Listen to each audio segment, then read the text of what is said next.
पैठण धरण क्षेत्रासह गोदावरी नदीवरील भागात होत असलेल्या मुसळधार पावसामुळे जायकवाडी धरणात येणारी आवक सातत्याने वाढत आहे।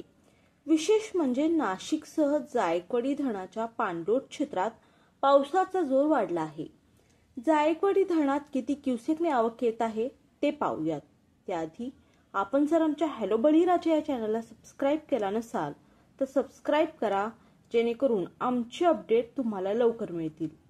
मिळालेल्या माहितीनुसार दारणा, भावली, कडवा, भाम, पालखेड, वीर, गंगापूर, होळकर, नागमठाण, शेंदूरवदा, भंडारदरा, नीलवडे या धरणांमधून मोठा विसर्ग सोडला जात आहे। हा विसर्ग गोदावरीसह विविध मार्गे जायकवाडी धरणात येत आहे।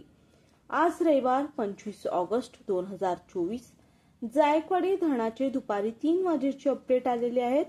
आलेल्या अपडेटनुसार जायकवाडी धरणात 33,078 क्युसेकने पाणी जमा होत आहे, तर जायकवाडी धरण 40.46% भरलं आहे। जायकवाडी धरणाची पूर्ण क्षमता 102.72 टीएमसी इतकी आहे। जायकवाडी धरणात आजचा एकूण पाणीसाठा हा 57.16 टीएमसी इतका झाला आहे, तर यातील उपयुक्त म्हणजे जिवंत पाणीसाठा हा 31.09 टीएमसी इतका झाला आहे।